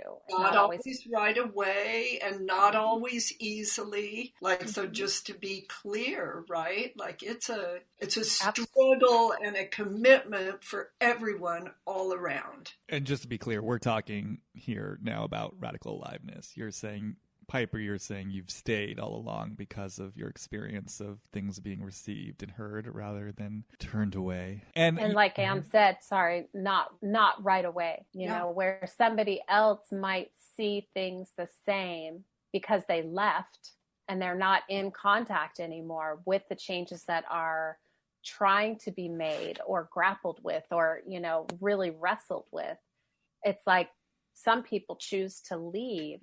When people leave and they leave with an image or an experience, and then they're holding that image and experience as if that's still happening, it doesn't give a chance for a system also to change and to grow. And then to, again, point fingers at and say, don't go to this place, don't go to this thing because this is a cult or this is a thing that is bad or wrong, instead of this wasn't a good fit for me. And what I love about kind of what you were saying, Piper, in terms of Ann's journey, well, first of all, just this whole notion of separating the work from the leader feels so powerful. I'm actually in the process of just doing a little education for myself of like learning more about the history of the world and the origins of religion. For whatever reason, I just feel compelled lately to have a deeper, more specific sense of context for the time that we're in. And it's interesting because I feel like in so many ways, as I'm reading about the origins of the three, let's call them the three big religions, Christianity, Judaism, and Islam, it's like that very thing, the blurred line between the leader and the work. I mean, you can really trace so many of the early divisions and the wars that erupted between the different divisions to that very thing. It's like placing the leader as more of a god or more powerful than the work itself. So that just felt very powerful to me to just kind of very clearly name that. But also in terms of like, Ann, your journey of being willing to separate the leader from the work and being willing to experience the pain of the disconnection, because that's a big part of what we brought in from the beginning. It's like, if you're willing to speak up and you're in a cult-like environment, you have to be willing to experience the pain of disconnection, which goes against perhaps the very impulse, or one of the very impulses that was drawing you to the program in the first place, which was a desire for community and connection. But what I wanted to say about that, again, like in this conversation around principles of energy is what I would call it. If everything's sort of a hologram within a hologram, and my whole life is a reflection in some way of my relationship with myself, it stands to reason then that if I'm willing to stay connected to myself and to my truth, yes, that might mean a temporary painful disconnection from the community that's right in front of me. But on the other side of that, by virtue of my willingness to stay in deep connection with myself, there's actually the opportunity perhaps for even deeper connection reflected in the world. And I feel like in this case, like, had you not left the community you were in, more than likely you wouldn't have created what you're creating now, or at least not in the same way. No. Yeah, so just to really illustrate, like, your willingness to honor the connection within yourself, even if that meant disconnection from those around you, still brought you into deeper connection, I think, well, with yourself and also the world on the other side. And I would say, just to be really clear, like, because we're talking about how do we change systems? How do we have influence in our world? That for me, I was so fortunate that in my process of I identify with Mark. I'll just say, like, for me, I might as well have been Mark, the person who was special and who wasn't seeing things and who was going along with things that were, not good. And I tried my best to see the goodness along with the things that weren't working. And I think that process allowed and gratitude for what I got, gratitude for the goodness of what I got.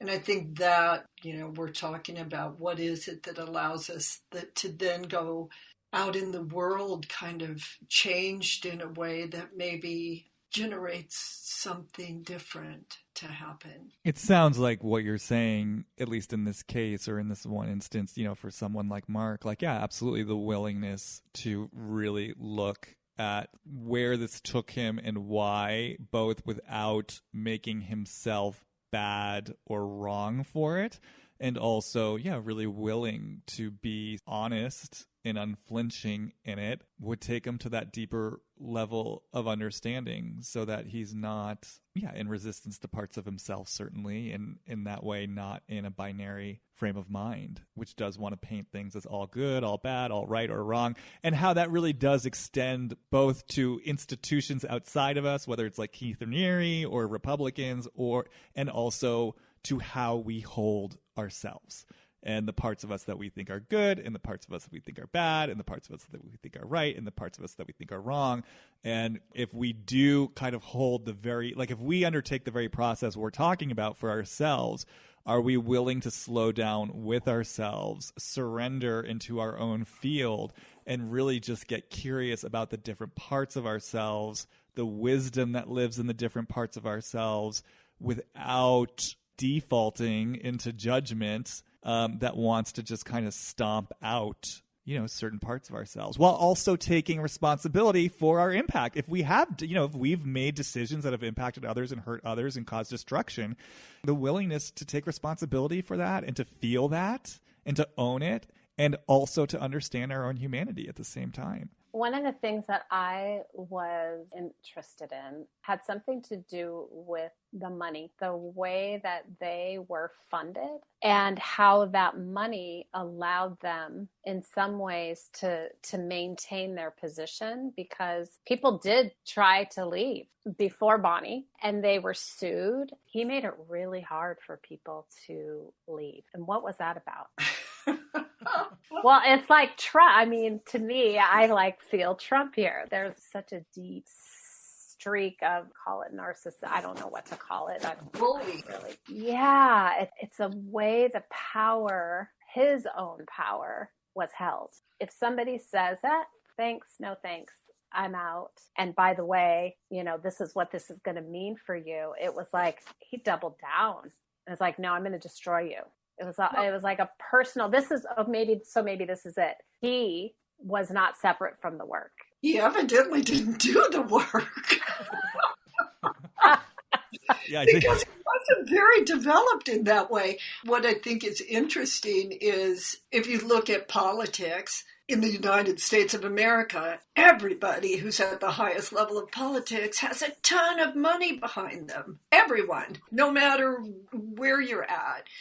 And what would happen if people actually had to earn their positions of power from, I don't know. I don't know how you would change this system. But I think it's really interesting, that thing that you're saying about people couldn't leave, that there was a place in Keith, or a place that it looks like for me with Trump, that doesn't have trust in his own goodness. So if something is said about you that in any way shakes you internally, you have to kill. You have to kill the voices, you have to kill the dissenters. And this is what we've been talking about this whole time. What does it take to support human beings to have the strength to be able to be challenged, or not need to be in total control of the narrative, really be in service of something larger, and be out of control, and how hard that is. Well, what I also find fascinating about Keith Raniere, and this really came up for me during Seduced, was what was the end game here?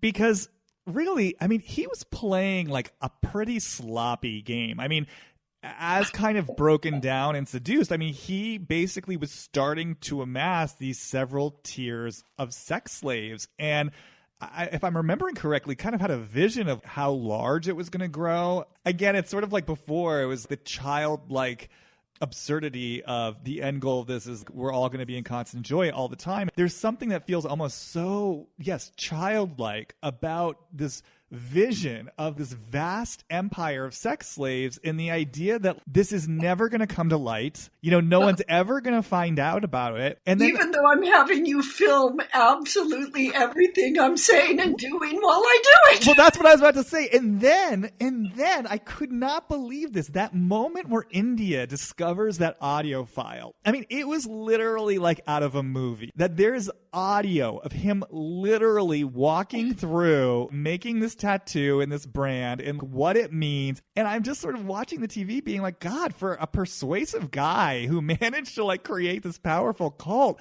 there's something that's just so, I just keep coming back to the word childlike, banal, almost like dumb about this whole thing. And it does make me really curious.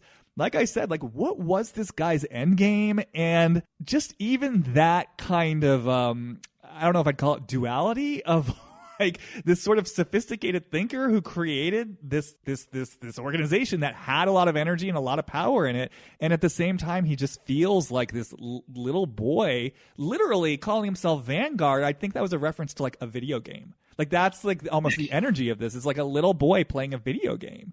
Well, talk about being seduced. Keith Raniere was seduced. He was seduced, and seduced by people telling him that he was all powerful and him swallowing that whole. Yeah. And let's just say that if you are in a position of power and you cannot be challenged, it's going to end badly, right? Because how does a leader grow? How does a leader grow up? How does Trump grow up if no one can challenge him? How does Keith Raniere grow up if all he's surrounded by are people telling him that he's the most brilliant person on planet Earth?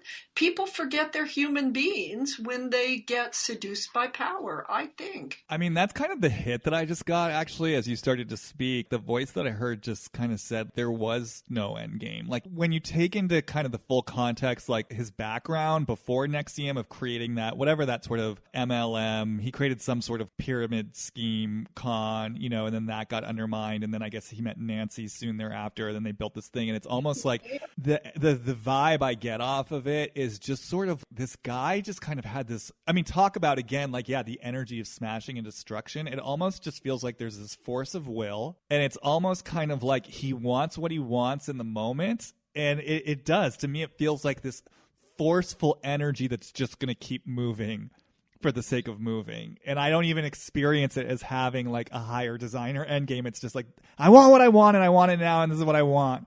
And I kind of have some information, I have some intelligence and some persuasion, and this is what I'm doing in the moment. And this is what I'm doing in the moment. And this is what I'm doing in the moment. And that's... But seduced by power made him dumb. Mm-hmm. Like seduced by power made him really dumb. I don't even know if they were his ideas. It seems to me they were Nancy's. The money wasn't his. Nothing was his, aside from the ability to amass brilliant, successful, driven beings around him to do something for him.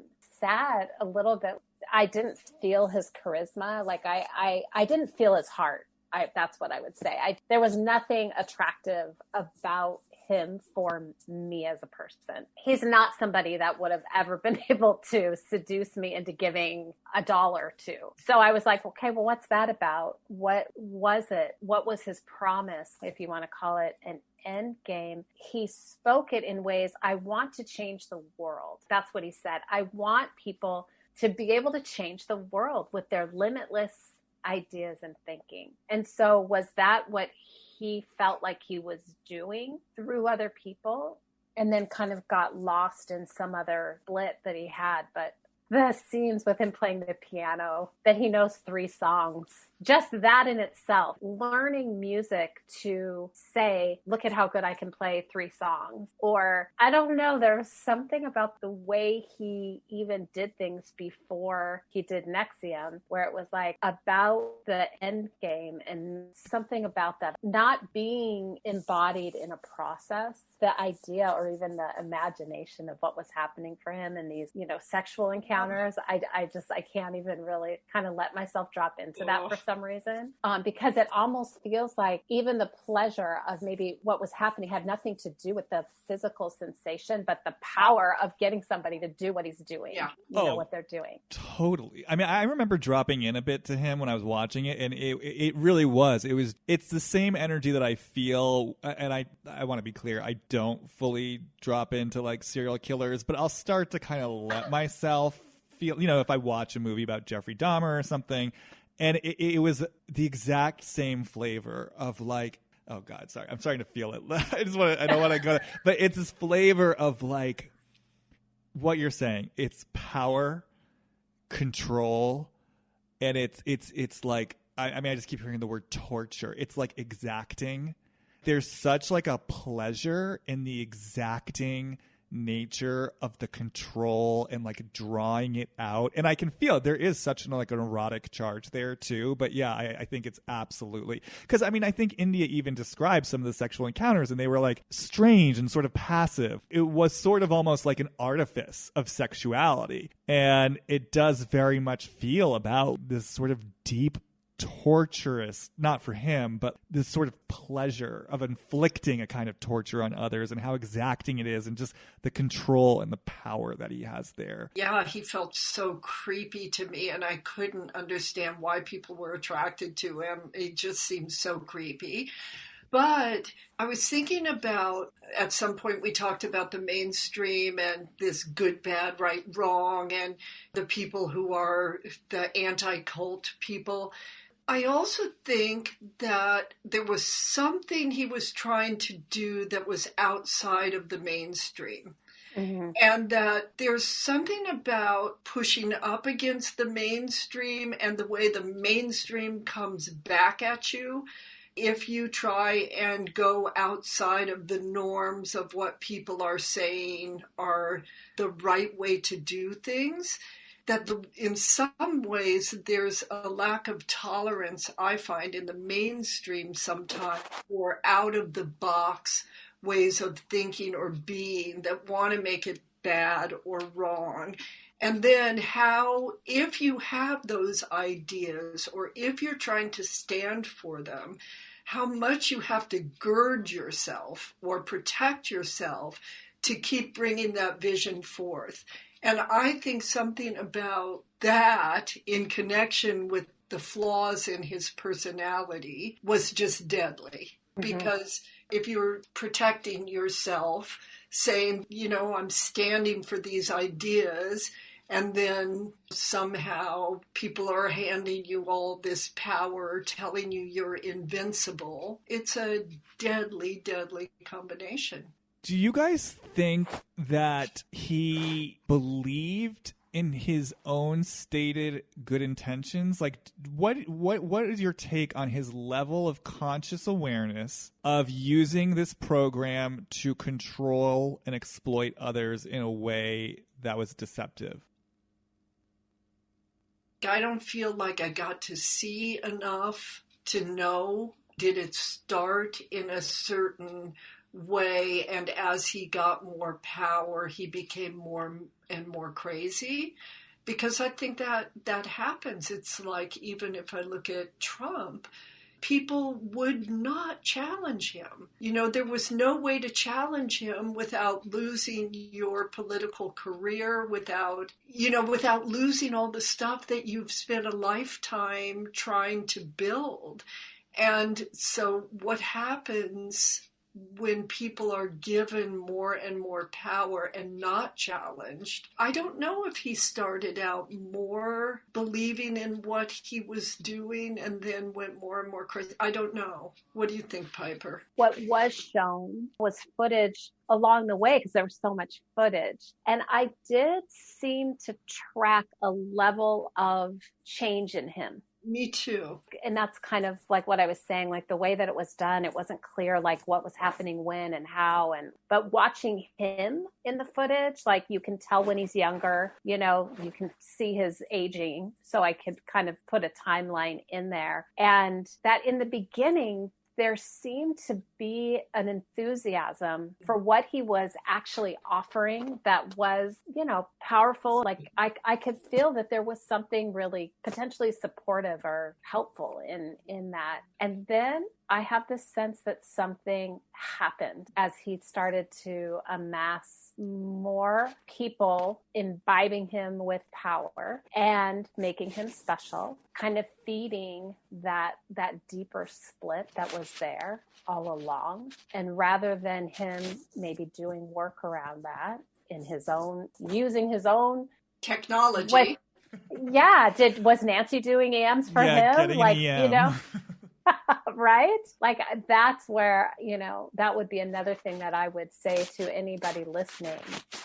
If you are learning from anybody who is not involved in learning more, that they are on a path where they've learned everything they need to learn and their only goal is to teach you what they know, I would question who you're learning from. I would just ask yourself, is the information that I'm getting helpful for me? Is it relative to my experience now? Because for me personally, I value being a learner from someone who is continuing to evolve. If you're questioning whether or not the environment that you're learning in is good for you, a good question to ask yourself is, who are you learning alongside and with? And are they doing the work that they're teaching? Well, let me throw one last question out there. I feel like just to kind of maybe bring everything full circle. in that place where we kind of talked about like the cult experts and also the people on the cult site who are just basically like cults bad, everything to do with them bad, you know, teachings bad. What do you think those people would have to tolerate if they were willing to get more curious about, you know, some of the principles or teachings that are underneath the seeds of these cults? Fear. What are you afraid of? What do you think they are? I mean, I know there's not one answer, but I'm just curious about it as an energy. It's like if I'm someone who's just sort of like, I'm on this cult website and I take people out of cults and cults are evil. And it's like, I'm just trying to feel into that. What am I afraid of if I open up to the idea these aren't just hapless victims who got sucked into a mumbo jumbo that was only designed to like exploit and abuse them? That it could happen to me. I'm no different.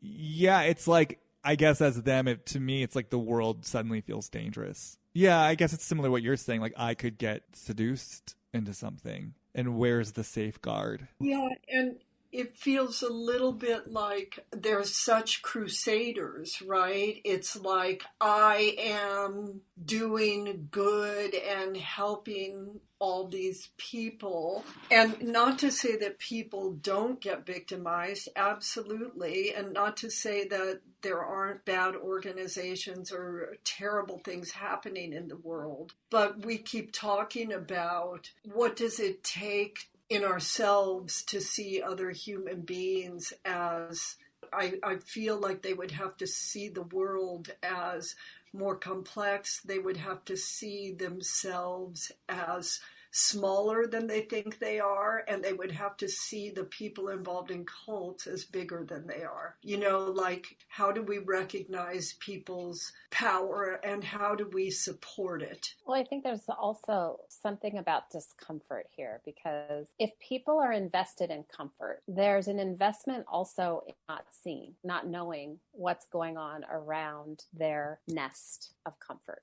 And people that maybe step into, like, what go full circle, like what is it that draws someone to an organization that has sort of expansive information? There's a level of discomfort that I've been sitting with, and I'm seeking more information about how to either live with that discomfort or to shift it and change it. And if I'm not that person, I'm then looking, what are you so uncomfortable around? Like, what's wrong with you that you're not comfortable with this environment that we're both sitting in? I'm going to other you and say that your discomfort is a dysfunction. And the reason you went to a dysfunctional, maybe community has something to do with you're looking for something that doesn't exist. Mm-hmm. And that comes from my lack of willingness to feel any aspect of discomfort. And whether that's because of my privilege, whether that's because of my strong, rigid way of not feeling anything outside of my own experience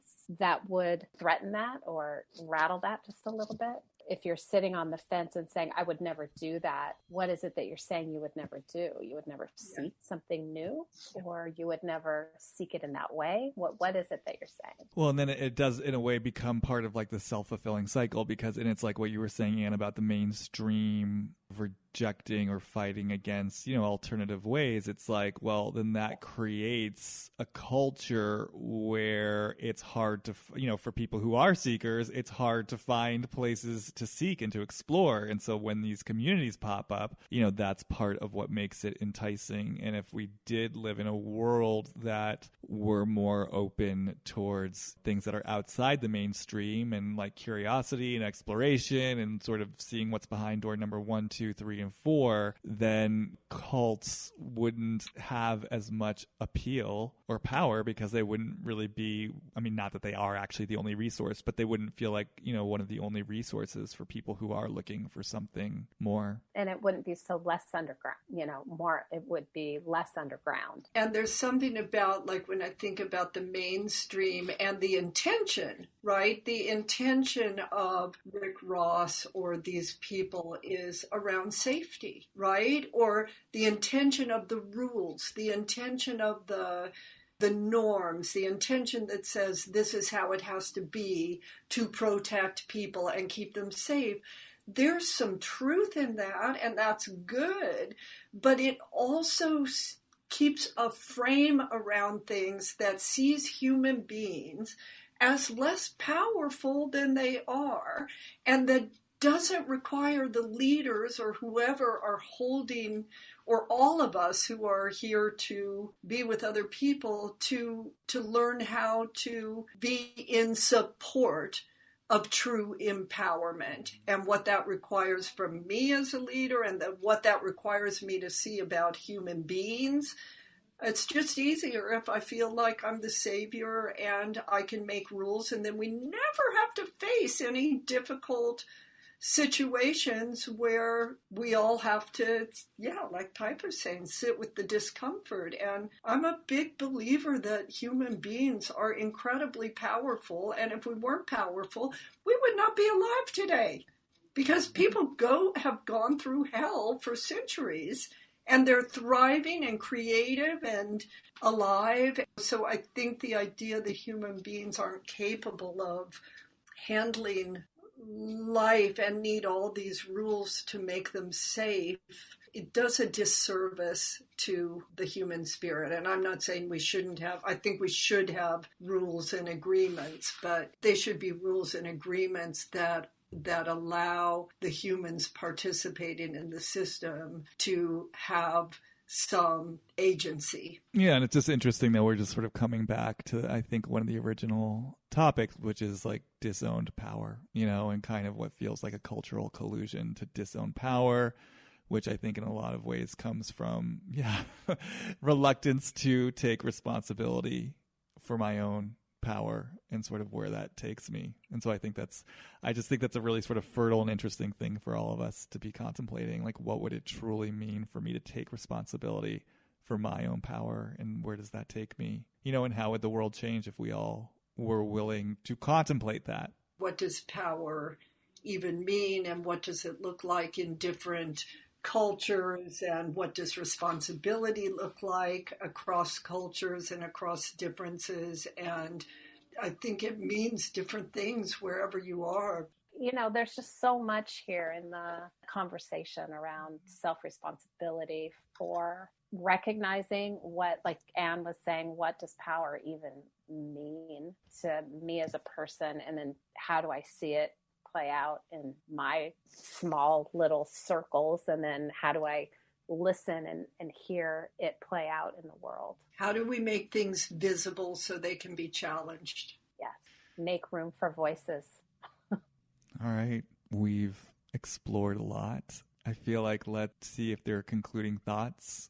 I know for me, just the one thing that kind of keeps circling around my head as I kind of just drop back into the NXIVM of it all, and you hear this all the time, like in any kind of story of someone who ends up like, kind of feeling betrayed or abused by a guru. It's like those places where people ignore warning signs inside themselves, or red flags inside themselves, or the voice that says, wait, this doesn't feel right or good. And I guess, just on a fundamental level, especially, we all work with clients, but certainly for me, like in my work with clients, it's like, I just want to stress the importance of never discounting that voice, and just sort of seeing and hearing and feeling all the different ways I think all of us, have for coming up with reasons and excuses like why we discount that voice, and how much would be different if people didn't discount that voice. And I think just in terms of like the conversation we just had, to really kind of own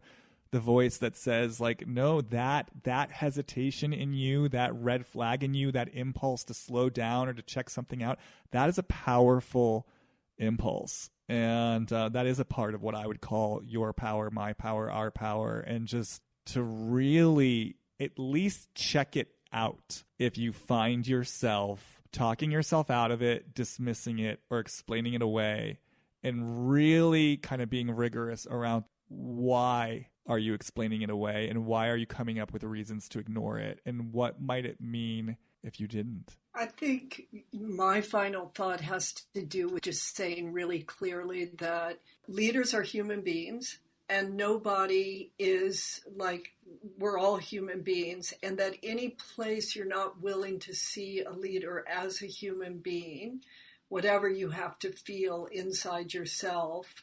And I think that goes along with what you're saying, Jamie, the places we explain away our misgivings or our questions. I feel like there's something people have to give up, around wishing for this power outside of themselves to have answers, and just to say, give it up. Like, not that you can't get support or help, or that there's not a lot of beautiful stuff out there, but to really feel your own power and to understand that leaders are just human beings. And if you start thinking of them as more than you or better than you, or having powers that you don't have, I really want you to challenge yourself, because it's not the truth. Or even the need or demand that you might have on leaders to be perfect. And if they make a mistake or have their humanity, somehow, they've fallen in your eyes. And I think that's something for people to really kind of look at inside themselves. Because again, that's the culture that creates cults. It's the place in us where we want someone, like you said, outside of ourselves to be some perfect embodiment of whatever the work is. And to know that's never going to exist. And you're not in reality if you're looking for that, and you're setting yourself up for some sort of abuse of power in that place. Yeah. What a time to be alive at this particular time, with everything that's going on. What a time to be alive and to wake up to this life that we're living, and to continue to strive, I guess, in some way to live it in a way that makes sense for each of us. And whether we surround ourselves with leaders or teachers or communities that support us in a certain way, what a time to really ask what does support life becoming and evolving and moving, because it keeps going, it always keeps going. So how are we in rhythm with it? And I think these kind of like documentaries that are out there right now that kind of get deposited into our consciousness to ask us, all right, how do we see leadership? How do we see self-responsibility? Who do I seek to teach me the next step, and what do I allow myself to know about who I'm in relationship with, and the impact that not only they have on me, but I have in that exchange. I feel really fortunate to have, both of you to kind of reflect and bounce things off with all the time, because for me, I want to really surround myself with people that are doing their inquiry, their work, and how lucky are we to have all this information coming all the time to go, all right, here's another thing to look at. I mean, who would have thought that NXIVM would be entry point for this? Yeah. All right. My final note is I feel hopeful when you talk about the time we're in. I just say that because there's so much unfolding, and I feel like it almost feels cool right now, at least on social media, to like talk about like 2020 and how horrible it's been, and what a dumpster fire it's been, and how tough these times are. And I always just kind of look at that. I'm like, it's interesting. It's an interesting narrative that's being written. And or even when we have conversations like this that hold the complexity, and I feel like are offering an invitation for the collective to hold the complexity. And then, of course, you feel like what we're up against, right? Because that's not necessarily the reality right now. I just know there's often a temptation, I think I see here and feel, to kind of be like, oh, it's hopeless. But I just want to say, I don't actually feel that it's hopeless. And I feel like, again, in the energy of creation, like even this one conversation, like this is something that is going to be out there, and so this conversation has its own energy. And I feel something is building, and I feel,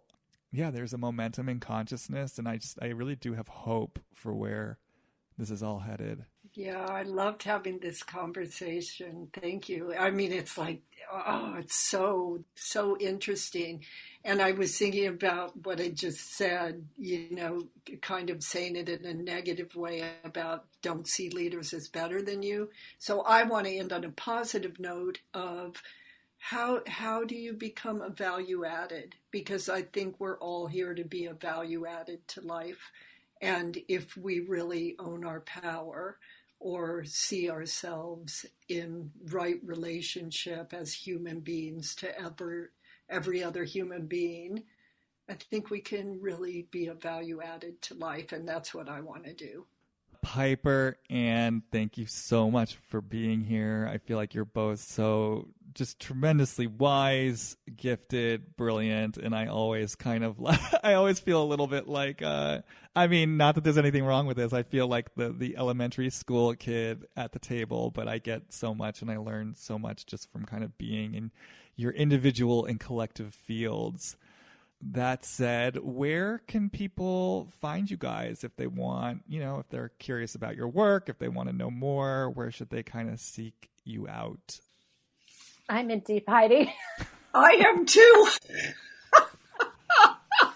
And I'm not sure where you can find an old version of the website on Radical Aliveness Institute, and you can read some stuff, but I feel like this past year has been a time of deep change, and what we're going to be and who we are is not the same as what's out there right now. So you can find out some stuff, but we're in transformation.